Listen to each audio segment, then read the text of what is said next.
ચંદીપડવાને પગલે મીઠાઈઓમાં વપરાતા માવાની ગુણવત્તા તપાસવા ફૂડ વિભાગે 19 નમૂના લીધા છે। આ તપાસ દરમિયાન નેતૃત્વ આરોગ્ય અધિકારીઓ અને ફૂડ સેફ્ટી ઓફિસરો દ્વારા કરવામાં આવ્યું હતું। ફૂડ વિભાગની ટીમે ખાસ કરીને માવાના મોટા વિક્રેતાઓ અને ડેરીઓ પર ધ્યાન કેન્દ્રિત કરીને શહેરના વિવિધ વિસ્તારોમાં તપાસ કાર્યવાહી હાથ ધરી હતી। તપાસ દરમિયાન એકંદરે 19 નમૂના લેવામાં આવ્યા, જેની ગુણવત્તા તપાસવા માટે સુરત મહાનગરપાલિકાની પબ્લિક હેલ્થ લેબોરેટરીમાં મોકલવામાં આવ્યા છે।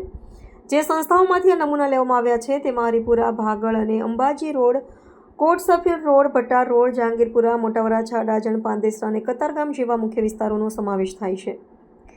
લેબોરેટરીમાંથી તે રિપોર્ટ મળ્યા બાદ જો કોઈ નમૂના ધોરણોને પૂર્ણ ન કરતો હોવાનું જણાય તો સંબંધિત સંસ્થાઓ વિરુદ્ધ કાયદેસરની કાર્યવાહી કરવામાં આવશે, એવી માહિતી ફૂડ વિભાગ તરફથી આપવામાં આવી છે। હું DD Thakor, food safety officer, Surat મહાનગરપાલિકા। આગામી ચંદીપડાના તહેવાર નિમિત્તે આરોગ્ય અધિકારી શ્રી અને ડેઝિગ્નેટેડ ઓફિસર સાહેબ શ્રી તથા deputy commissioner health and hospital સાહેબ શ્રીની સૂચના અન્વયે સુરત મહાનગરપાલિકામાં વિસ્તારમાં આવેલી મીઠાઈઓની દુકાનો કે જ્યાં ઘારીનું ઉત્પાદન કરવામાં આવે છે અને વેચાણ કરવામાં આવે છે તે સંસ્થાઓની આજરોજ તપાસણી કરવા અંગેની કાર્યવાહી ચાલી રહી છે। સદર સંસ્થાઓમાંથી ઘારીના નમૂના લઈ પૃથ્થકરણ અર્થે પબ્લિક હેલ્થ લેબોરેટરી સુરત મહાનગરપાલિકા પ્રત્યે મોકલી આપવામાં આવશે અને જેનો પૃથ્થકરણ અહેવાલ આવ્યો છે આગળની કાર્યવાહી કરવામાં આવશે।